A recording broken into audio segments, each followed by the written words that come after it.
Mortal Kombat Deception actually is easily the most aggressive approach that we've had to making a fighting game. The story in Mortal Kombat Deception starts up exactly where the last Mortal Kombat game left off. The player can see exactly what happened to the deadly alliance of Shang Tsung and Quan Chi, and then it kind of takes off from there and introduces the whole Dragon King storyline, as well as this other kind of Sujinko character storyline that we've are introducing in Deception.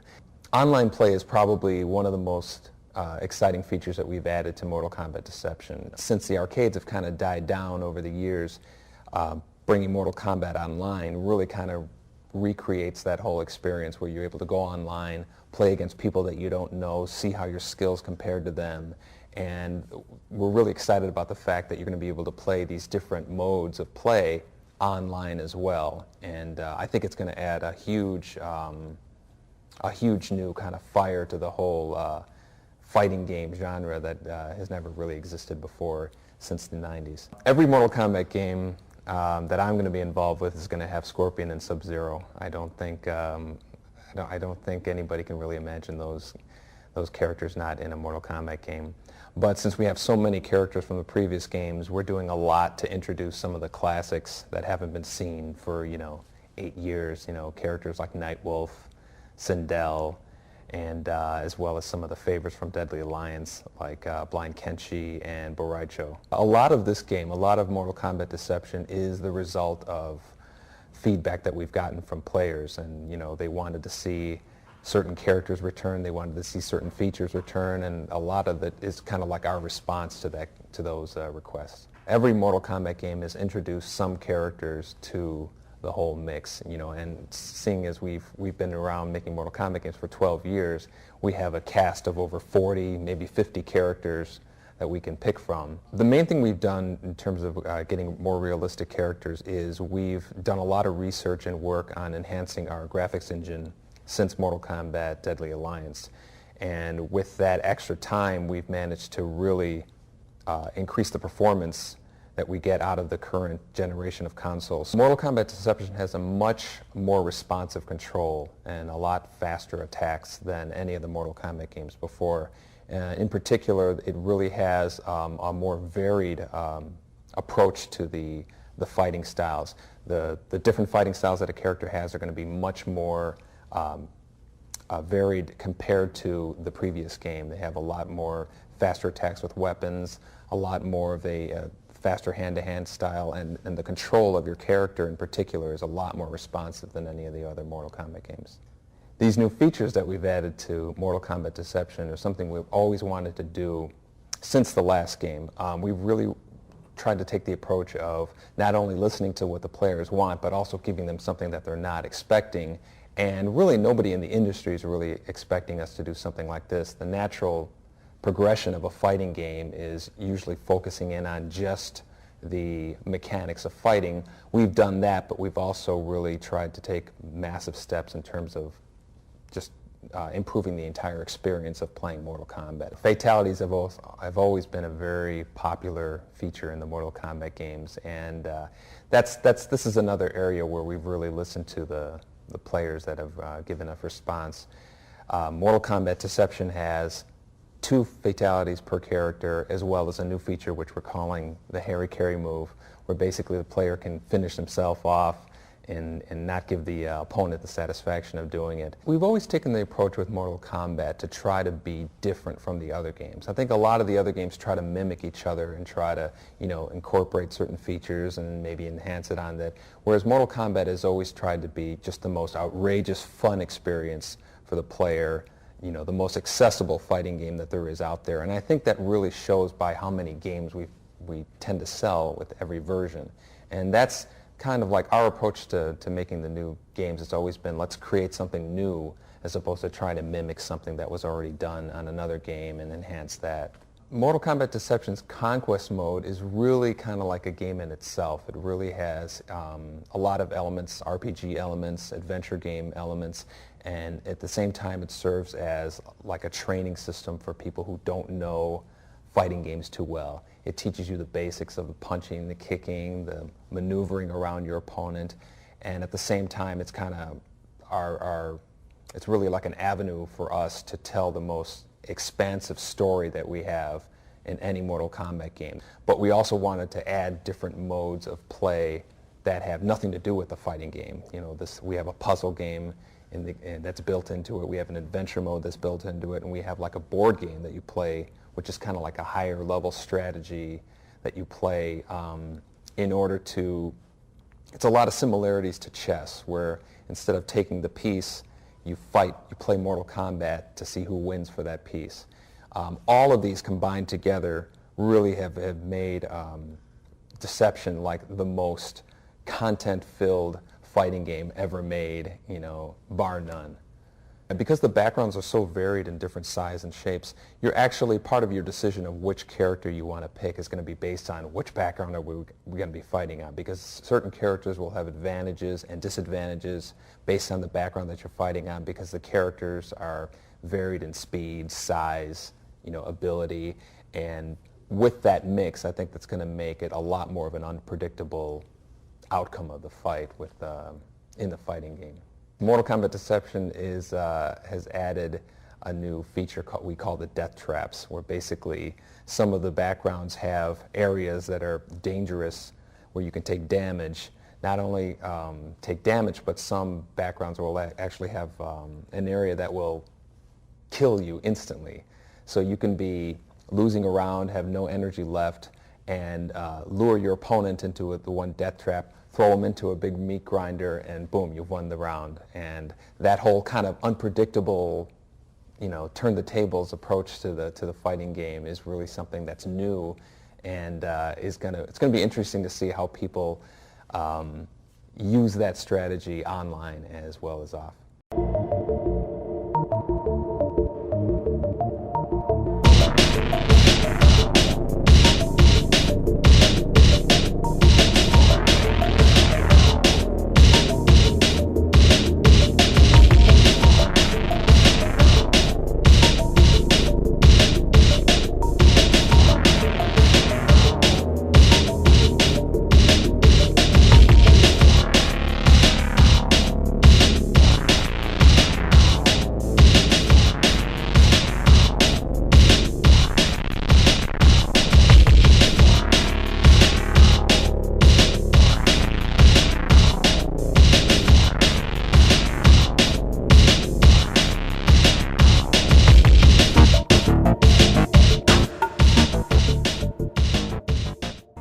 Hey everybody, I'm Mike Duran. I'm a background artist on the Mortal Kombat Deception team. Today we're going to be talking about a new feature called Death Traps.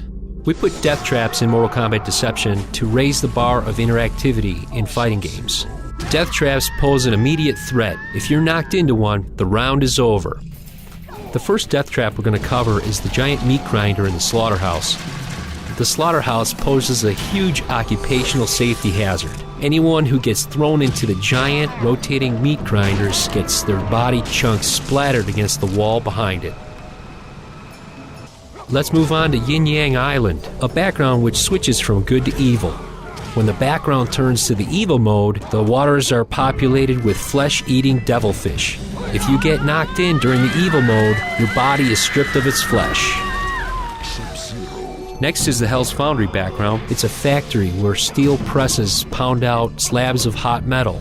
If your opponent kicks you onto a slab and a stamper crushes you, you're not going to survive. The Lower Mines features an unbelievable 3 death traps. Here's one of them. It's the spinning rock grinder. If you get too close, your body will be splattered against the cavern wall. Flawless victory. The pit background has to be the most infamous death trap in MK history. It first showed up in MK1. Fatality. The pit has been resurrected for Mortal Kombat Deception. The pit has a 360-degree death trap. If you get knocked off the ledge, you'll fall 5 stories below to some bladed spikes. Here's the Dark Prison, which has a torture chamber with spiked walls that collapse on you. If you happen to kick your opponent into the death trap, they'll put up a fight, but they won't survive. Wins. Flawless victory. Hi, my name is Ed Boone. I'm the co-creator of the original Mortal Kombat and the project lead for Mortal Kombat Deception. I'd like to walk you through Mortal Kombat Deception, talk about some of the new features and modes that we put into the game. Fighting games that are fortunate enough to have warranted sequels always seem to take the expected path for each version. Our overall objective with Mortal Kombat Deception was to do the unexpected. We wanted to redefine what a fighting game is. More specifically, we wanted to redefine what Mortal Kombat is. The way we achieve this is through the content. Lots in terms of content. One of the first things you'll notice when you look at our mode select screen is the variety of gameplay modes that are in Mortal Kombat Deception. Mortal Kombat is much more than just a fighting game. It's a board game, a puzzle game, it's an adventure game, and it's all online for both PlayStation 2 and Xbox Live. One of the first new things you'll notice when playing the fighting game are the subtle lights that we've added to the power bars. We call them fight state indicators, and we put them there to give players insight to the nuances of our fighting engine. As you're playing Mortal Kombat, your fighter goes through a variety of states. By observing these lights and how they reveal these states, players will be able to pick up on when the best time is to strike, avoid, or even send their opponents to the doom with an instant kill. One area we've really expanded on in the fighting game is in the design and function of our backgrounds. From the beginning, our goal was to make the backgrounds in Mortal Kombat Deception as influential to the outcome of a battle as the characters that were chosen. Deception's backgrounds are all different sizes. Some have multiple levels, some hold weapons for players to use, or contain a new feature we call the Death Trap. This background is called the Sky Temple, and is a good example of the interaction the backgrounds have to the actual fighting. The fighting starts on the roof of a giant skyscraper of sorts. There's a very powerful warhammer in the middle of the arena that players can grab and use against their opponents. Here's another example of one of our multi-level arenas. As you can see Sub-Zero knocking Sindel off the edge of the roof, and the battle continues on a level a few stories below. This level is one of our favorites. It's called the Slaughterhouse, and it has just about every new background feature in it. You start off fighting on the top floor, and located directly below is another arena where all the good stuff is. As you can see, Nightwolf has just lured Melina into an area where there's not only a weapon, but one of our death traps called a meat grinder. You might have noticed some recognizable characters fighting, as there are many returning favorites in Deception. Many of them are classics from Mortal Kombat 1 and 2, like Baraka, Melina, Nightwolf, Sindel, and Cabal. These characters all have their signature moves. Players can knock their opponents into this meat grinder, instantly winning the match and shredding them into a million pieces. Here we have one of our most interactive backgrounds, the belly of the Nether ship from Deadly Alliance. In a second, you'll see what makes this background so interactive. You can see, as Kenshi is knocked down to the lower level, that there are a number of bodies hanging from the rafters. These bodies are fully interactive with the fight, and you can use them to your advantage or to your opponent's disadvantage.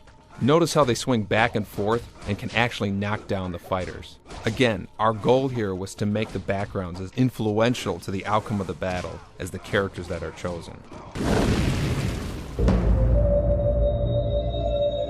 Conquest Adventures is a massive expansion of the Conquest mode in Mortal Kombat Deadly Alliance. This time, we are actually giving the player control of the Conquest character, letting him roam freely throughout the 6 realms. Conquest now adds a lot of exploration and experimenting to the training and fighting missions that players are expecting. During this journey, you will be collecting and earning coins, which are the currency used to unlock hidden features inside the crypt. You will also be interacting with the inhabitants of these realms, going on mini-missions, finding hidden items, as well as running into a number of Mortal Kombat characters from the past. You'll notice that there is a time and date that is running on the top right of the screen. Time passing plays a major role in Conquest, as you will begin the game controlling a character named Sujinko at age 13. He has no special moves and knows very little about Mortal Kombat. Throughout the journey, your character Sujinko will actually age as you gain experience. By the time you finish, he will be around 60 years old and will have acquired enough experience to earn him his fighting styles and special moves. After this, he will be unlocked and available in the fighting game. Additionally, the time and date play a critical role in the discovery of secrets in Conquest. Certain events will only happen at specific times and locations. If you are lucky enough to be in the area, you can unlock secrets that nobody else has discovered. For example, let's say you're standing in the middle of a forest at a certain time when some character jumps out from behind a tree and challenges you to Mortal Kombat. Defeating that character might reward you with coins, a key, or maybe even unlock a character or background.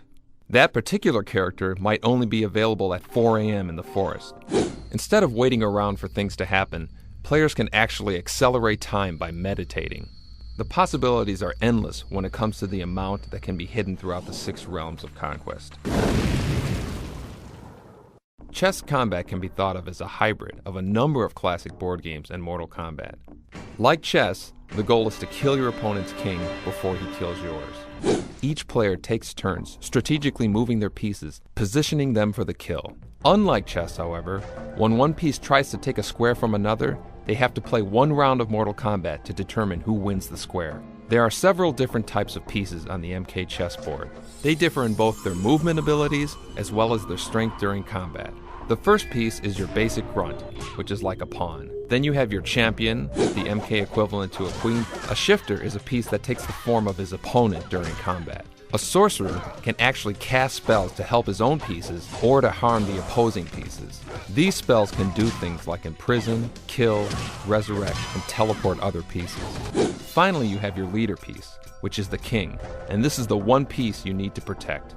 You'll notice that there are 2 green glowing squares on the playfield. We call these power squares, and they are critical in your strategy for winning at MK Chess. Occupying a power square gives you an advantage during combat, and occupying both power squares gives you an even greater advantage.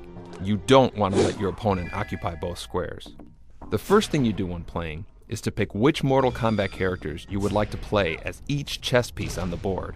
During the course of play, you will need to strategize an attack, manage and cast your spells at the right time, control the power squares, and of course, protect your leader piece.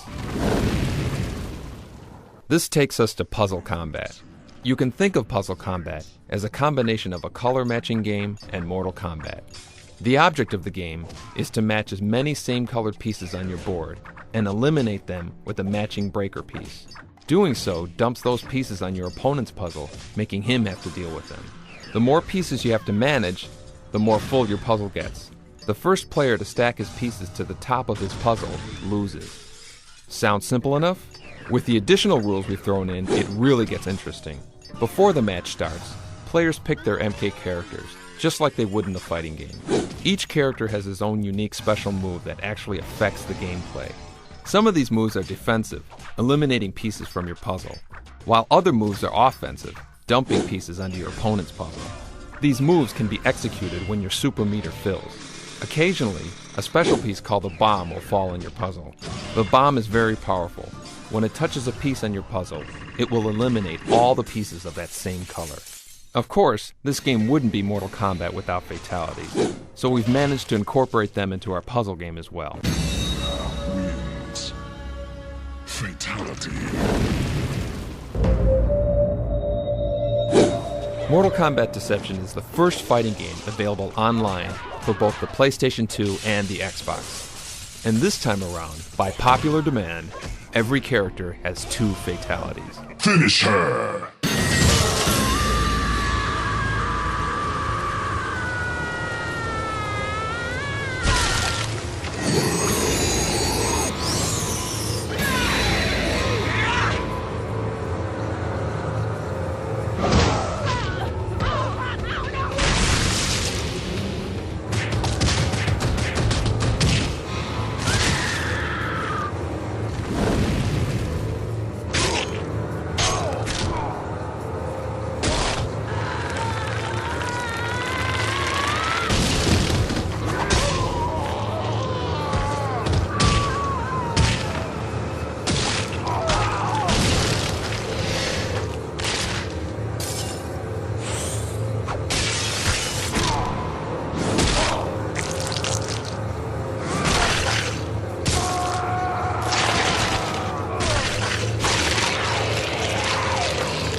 I think that one of the most popular moves from the early MK games was the uppercut. Uppercuts were something fans definitely commented about being missing in the last game. And in our game, the uppercut is returned, and it is a necessary move in certain cases. For the same reasons it was really cool in the original 2D games, it's really cool now. It gives lots of damage, and it's sort of like a in-your-face kind of move. The uppercut move is one of the ways to transition. They'll fly up in the air, flip a few times, crash through the wood floor, and then go down to the level below. The uppercut's good also to like shoot someone through the glass, up through the other side, and then down through the glass on the other side of the arena. Scorpion's teleport that we put in Deception is an alternative to the classic Scorpion punch teleport. So what will happen is when you trigger the move, he disappears on one side, rescales and reappears on the other side, and then heads towards you with his foot and strikes you if you're not paying attention. Nightwolf's shoulder attack is very good for just laying into a guy and just knocking him off his balance, getting him out of his game. Cabal's spin move is another nice one. It's a sort of a retro move also. You run through the guy and basically you start him spinning, which kind of leaves him helpless. They're stunned and you could totally have your way with them at that point. Sindel's Scream attack sends out sonic waves and it pulls the character in so that you can then do a string of attacks on him. Mortal Kombat Deception has Noob Smoke, which is the first dual character. Noob Smoke is the sub-boss of Mortal Kombat Deception. When you select the Noob Smoke, you're getting two characters. Each one of the sub-characters has his own special moves within it. So for instance, if I want to do the Inviso move, I have to be Noob. Conversely, if I want to do the Smoke Cough move, I have to be Smoke. The opponent kind of is left feeling a little bit disoriented because Noob Smoke is, with his specials, he comes and attacks you from either side. We actually gave him a little more backstory than he used to have, and I think fans of the series will be quite shocked and surprised by his true origins, which are now actually revealed in Deception. The crypt in Mortal Kombat Deception is a large cemetery of 400 tombstones. The gold chests that you find in Conquest contain a key which actually can be taken to the crypt and used to unlock a particular tombstone. Scorpion's alternate costume can be found right at the first bend in the road as you follow Apep from the first dojo to the second one. In the village, in between the second and third dojo, is a gold chest that gives you the key to go back to the crypt, and you can unlock the portal chest background there. As you travel between the second and third dojo, immediately before the bridge is a gold chest. Inside the gold chest, you can find Bo' Rai Cho's puzzle character. In order to find Blen Kenshi, you can go to the village. Between the third and fourth dojo, on the right, there'll be a gold chest. At the end of the village, just prior to meeting Bo' Rai Cho, you'll find a gold chest. You'll find the key to unlocking the yin-yang background in puzzle combat. There are a number of chests that only appear during a given time of the day. One of the elements in Conquest that assists you in being at the right place at the right time is the meditation mode. There's a chest that appears in the Lin Kuei area where you'll notice it's snowing as well, and it only appears in the evening. So if you meditate near the location, and then you come out of meditation close to the time the chest is supposed to appear, and then you will be able to open the chest and you'll be able to get Sub-Zero's alternate costume. Also in Earthrealm, outside of the village, there is a gazebo located fairly close to the portal. During a certain time of day, on that gazebo you will find a gold chest, and in that you will find Kenshi's puzzle character. In Deception, every character now has 2 fatalities. Well, Melina's fatality is especially brutal. She tears off her opponent's head, spits it out, and then does this groan of satisfaction. Sub-Zero's got a great fatality. He'll freeze the opponent, and then he walks up and twists off the head, and then blood shoots everywhere, and then he'll do a slide move back, and he uses the head basically as a baseball, and he chucks it at the opponent, and body pieces shatter everywhere. In Nightwolf's first fatality, he steps back from the other fighter who's in a dazed state, hauls back with his tomahawk, and then throws it across, lodging it firmly in his forehead. In addition to the fatalities, which everyone always likes in these games, we've added another element this time, which is the harakiris.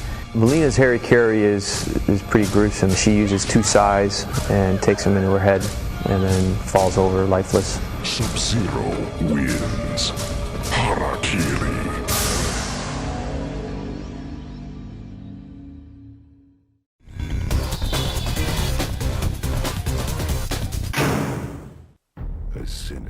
force hides in the shadows. Using the trust and loyalty of an ally to take it all. Through deception. Fight! My name is Ed Boon. We're talking about Mortal Kombat Deception, which is going to make its debut at A3. Tonight, there's glimpses of everybody. Obviously, Scorpion, Sub-Zero, because it's Mortal Kombat. There's a new character called Ashra, and the return of a lot of kind of the classic ones from MK 2 and 3, Baraka, Nightwolf, Sindel, and a couple of the new ones. The main grid of characters that you choose from is going to be 24, but there's going to be more than that in the game. You know, we really wanted to have a lot of stuff that's hidden in the game that's not even apparent on the main select screen. These modes start out with a smaller number of characters and then they grow to the full size as you unlock things in Conquest mode and the Crypt and all that. We really want to kind of tease players with what else is buried inside the game. After listening to all of the comments from players and things that we had always wanted to add into the fighting mix, we made an effort to separate the fighting styles even more, make them more distinct from each other. Also making the combo system, while it's still elaborate, it plays less of a role because you can actually break out of combos and there's more of a strategy involved with that. The juggling combos are a lot more wild because you have reason to throw people into certain obstacles and walls and stuff. There are a lot more moves that throw the player behind you, blast them back in front of you, blast them to the left and right, and you're going to need those moves if you want to really do serious damage in terms of like knocking somebody over a cliff or something like that. There's a lot more expansive of a juggling combo system that gives you kind of control of where you want to position yourself and position your opponent with respect to the background. You can pick up weapons that are scattered about the background as well, and those weapons actually do a lot more damage than the weapon that you would find in somebody's fighting styles. You really want to be the first one to pick up that weapon because that really kind of tips the scales in your favor when you pick it up. And you know, every weapon, like the other fighting style, has its own set of moves that you inherit when you pick it up. You can get rid of the weapon by just changing styles again, but once you have it, you really probably want to hang on to it. It's really a big advantage. E3, you're going to be seeing a little of everything. You're going to be seeing probably about 10 characters playable in the fighting game, as well as the chess game. And for the puzzle game, you'll probably see between 6 and 8 characters functioning, about 4 of the backgrounds with their fatalities, and you know, each character has a super move and there's a fatality in each background as well. And the board game will be pretty much almost completely functional. That's actually really moved along great, and you'll probably get a peek at the first realm of the Conquest mode and a little snippet of the second one as well. When can we can expect to see Mortal Kombat available in the fall of 2004.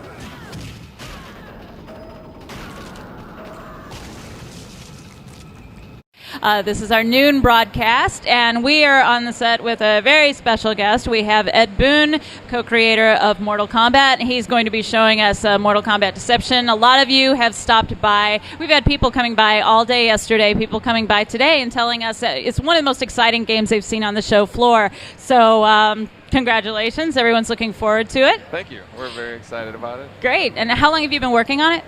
On this game, we've been on it about a year and a half now. About a year and a half. Yeah. Well, why don't you go ahead and show us? Oh, go Keith. Actually, why don't you put your microphone a little further in front of your mouth? Like that? There like you that? go. Okay. Yep. Can you hear okay? Great. Everyone's been talking about how deep the game is and that there's a lot more. You know, it's just incredibly well-rounded, more than they expected. Yeah, we really, that was our goal from the beginning, was to just kind of surprise people with, you know, what are we going to do next with the game. I think everybody expects the natural progression of enhancing the fighting engine, adding features, you know, trying to make it, you know, a deeper fighter experience. And we did that first. But then, since this is the second game on this generation of consoles, our goal was to really make the game do something dramatic in terms of content and actually have people go, oh, I didn't think they'd put in a board game, a puzzle game, you know, a single-player adventure mode. Just all of that stuff kind of compiled into one. A lot of the comments we get are, you know, you should have done the puzzle game as its own game on a Game Boy Advance or something like that. And, you know, it's really pretty exciting that they would have that kind of reaction. Now, are these things that you've thought about doing with the MK series all along, or is this No, new? just after the last Mortal Kombat Deadly Alliance did really well, and we were, you get into kind of like a sequelitis thing where, well, what are you going to do? Why are people going to want to play the new one? And we didn't feel like, just enhancing the fighting engine was enough of a reason. So we did do some really exciting things with our fighting engine in terms of like the roles that the backgrounds play. That was our big attempt, was to make the backgrounds as influential to the outcome of the fight as the characters that were chosen. And we feel like we've really gotten that, and our backgrounds are, each one is a memorable experience. You throw somebody into a meat grinder, you throw somebody off a cliff, you throw somebody off a building, and all of those are kind of combined to make the fighting experience as novel and a new experience as we can from the last game, but then go that extra mile and all the content. It must be fun to sit around and think about new ways to throw people off buildings and things that just haven't been done before. Yeah, when you have like 30 people on the team, every day you hear new ideas for fatalities and different things. So all the developers really bring their personality to the game. Oh yeah. It shows their true inner self. Great. Would you say that every background in the game has some sort of way to die? Like the Sky Temple, if you knock someone off twice, then they'll basically explode when they hit the bottom. Yeah. And spikes and stuff. Does every single background have something like that? Or? Yes, every single one. There are positives and negatives scattered all throughout the backgrounds. I just knock somebody off here onto the spike. Each background, we really want people to kind of have a different strategy based on what they're playing. So this background, which is that we're playing right now, it's a collapsing cliff. As you're playing the game, it's constantly shrinking. So you're really going to be paranoid about, if your back is up against the wall, because you don't know at any point in time the background may collapse and you just find yourself falling off the cliff. You could have been winning the round and all of a sudden it's over.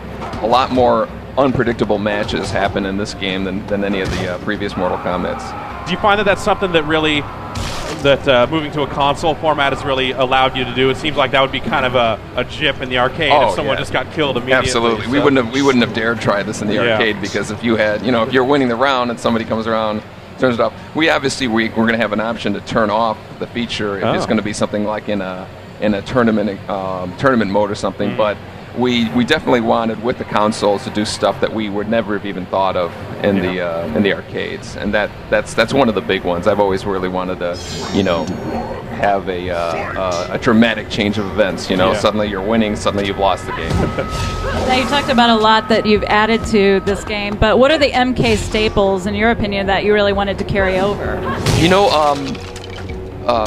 One big thing that we've heard from the last game was everybody wanted 2 fatalities. 2 fatalities per character. They really wanted to have more of the kind of signature Mortal Kombat stuff, and so that was the first order of business for us. We said we have to get 2 fatalities, and then we say, okay, let's go an extra step, and so we came up with this move called the Harry Carry move, where you can basically, instead of killing your opponent, you break your own neck, or you break your own leg or something, or you tear out your own heart or something insane like that. The honorable out. Right, exactly. And so it's we've kind of added that on top of it, and that's kind of like the whole Mortal Kombat. This game is a lot more focused on special moves. We're going to have a lot more projectiles and teleports per character than in the previous games.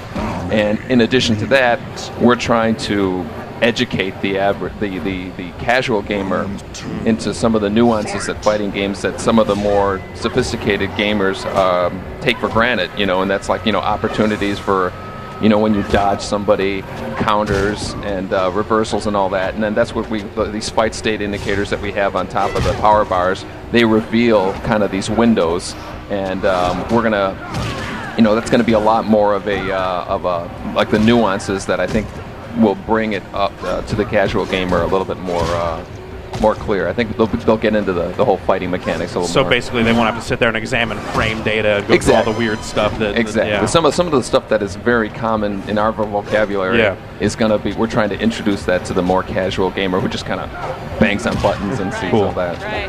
Now I noticed Scorpion. Who are the old characters that'll return, and who are the new characters? that you're talking about? In terms of the character roster, we've really focused in on Mortal Kombat 2 and 3. All the characters that haven't had an appearance in a few games, Nightwolf, Sindel, Baraka, Melina, all of the kind of favorites. Everybody kind of has like, warm fuzzy feelings when they first played those characters, and we're kind of bringing them into the 3D mold, for the first time, and a lot of their signature moves from those older games are kind of translating into the newer Mortal Kombats. So we're pretty excited about that. Very cool. And then even like some of the characters that were in Deadly Alliance are getting some of their old moves back, right? I noticed Scorpion had the teleport punch. Yeah, exactly.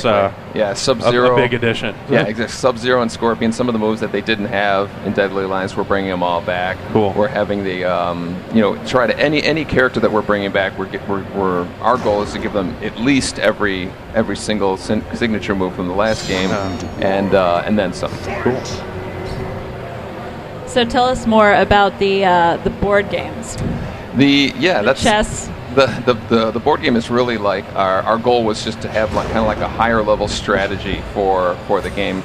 As you start the game here, you can see you can build a team or load a team. There are different classes of pieces, just like in chess. Mm-hmm. We have our pawn, our queen, our king, the bishop, and we call them the leader, the champion, the sorcerer, the shifter, and the grunt. And so you basically say, okay, which Mortal Kombat character do I want to be my leader? I'll say it's Ermac. Which one do I want to be my champion? I'll say it's Scorpion. Nightwolf's going to be the sorcerer. Boraicho will be the shifter, and Sub-Zero will be the grunt. And then you basically play this board game, and when you try to take a square from your opponent, you play Mortal Kombat to determine who's going to take that square. There are different variables that change as you're playing the board game, where it's kind of like, okay, I'm going to have a lot more power because I was playing my queen piece against you. It's against your pawn, so you start out with half a power bar. I have a whole power bar. Oh. There are magic squares that you occupy that also enhance your ability. There are spells you can cast. I mean, it really is like this intricate board game, but with the basic mechanic of Mortal Kombat being the determining factor as to who is going to get the square. And now you progress through the game the way you would a game of chess. The rook moves in only one direction, and so forth. We have different moving rules, so to speak. Okay. Like some pieces can move much further, other pieces can barely move at all, and it's kind of a combination of a piece's moving ability and its fighting ability that determines its strength. You notice right here that the computer's killing one of my pieces. That's one of the moves that you can use. One of the spells that you can cast is to kill your opponent's piece. Another one is to resurrect. So I can bring up my spell list here, and I could say, okay, I'm going to resurrect the grunt piece that they just killed, and that's kind of like the counter to the killing piece. Nice. And it's kind of like the managing of those spells, when to use them, when to save them, when to use them later, and then the final goal is being to kill your opponent's king piece, and you win the game.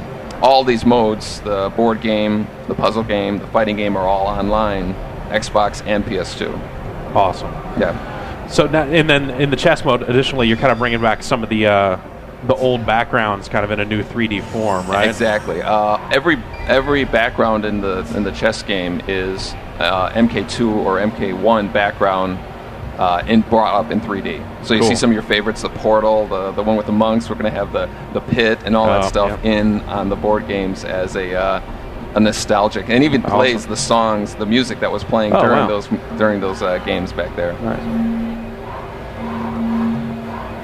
So what sort of options are you going to offer as far as online play is concerned? Did you just play against another person? Are you going to keep scoreboards and ranks and that sort of thing? I think when you first think of a fighting game and you think of first thing you think of is tournaments. Yep. And I think we really wanted to our initial goal was to get all the tournaments in, but then when we came up with all these modes of play, everybody said you got to have the puzzle game playing online. You have to have it, and you got to have the board game playing online because everybody wants that experience. So we opted towards just getting those modes of play online, and probably, and imagine the next MK7 or something like that, we'd get the whole tournament structure going. And cool.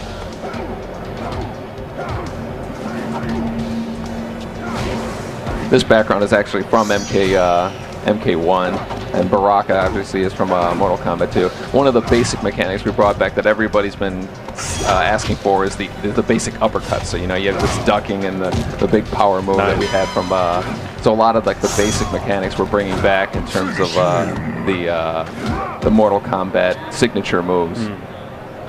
And then how about the combo structure? I know style change combos were kind of a big part of the combo system in Deadly Alliance. Are those back? Have those been expanded at all? Yeah, you know what? We've the modification we made to Deception was really along the lines of balancing that out. If somebody had was really good with someone and had like the 7, 8, 9 hit combos sequence, the victim was basically just kind of watched as he got beat up. We actually are adding breakers, basically, and the way to break out of a combo that will kind of balance the whole thing out. The mechanic won't be as heavily weighed on memorizing of combinations. You can still use those, but they won't be as dominant in terms of the final outcome of the battle. That's good. I might actually have a fighting chance against Gersman now. We'll see. Yeah, we'll see.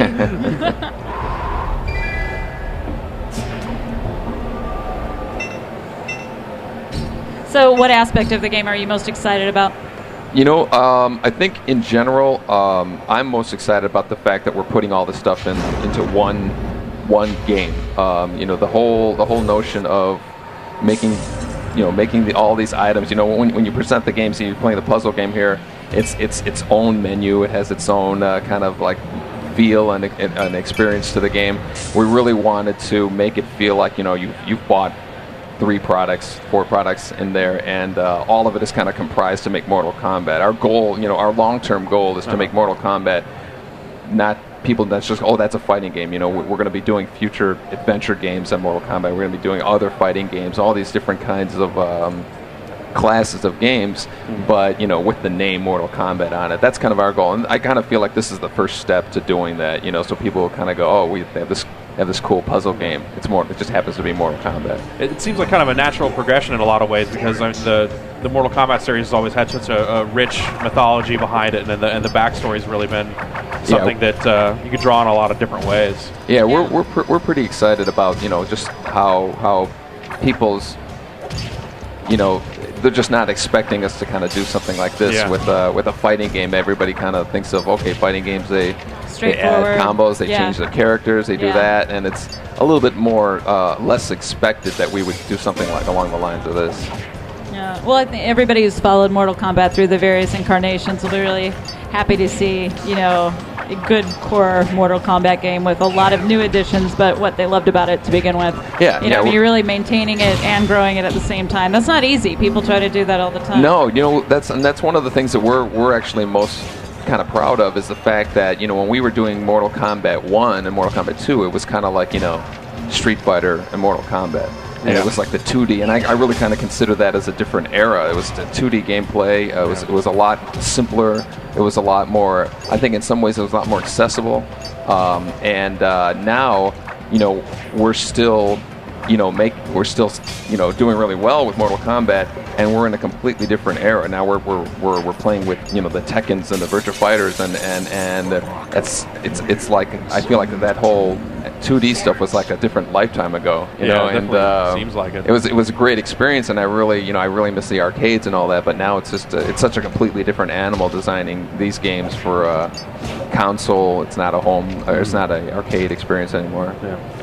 Well, what do you think about the new portable systems out there? It seems like there could be a rebirth of 2D. I know Capcom is planning some 2D games for the PSP and stuff like that. Do you ever think maybe it might be time for an all-new MK game that's go back to 2D and revisit that sort of thing? You know what? I was really surprised how much interest there is in the Mortal Kombat 1, 2, and 3 in the arcade treasures. People are really freaking out about that. I'd love to see, like Mortal Kombat 2 online. I'd love in some context, I'd love to get that happening, and with the whole tournament structure and a virtual arcade online and all that. I think that would be a really exciting thing. So a lot of that stuff is really kind of giving people a lot of ideas. What can we do with, this? Because I'd love it if there was a 2D Mortal Kombat line and a 3D Mortal Kombat line, kind of each having their own direction. There are things you can do with 2D that you can't really do with 3D, and vice versa. Cool.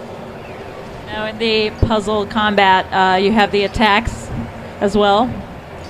Yeah, there's a the one thing cool we've added with the puzzle game here is the introduction of super moves into the mix. I don't think people just kind of think of let me just get combos and do all that stuff like that. But now we've actually added the ability to perform a move that will actually dump crap on your opponent's puzzle or help your puzzle, and that plays into the strategy of which character are you going to actually pick. There's a real reason to pick a character. There's a different mechanics that are involved with the different fighting styles. There's actually fatalities that happen at the end of the round. Nice. You shove somebody into a grinder, or they get smashed by a 1-ton boulder, or what have you. It's pretty fun seeing all that stuff happen.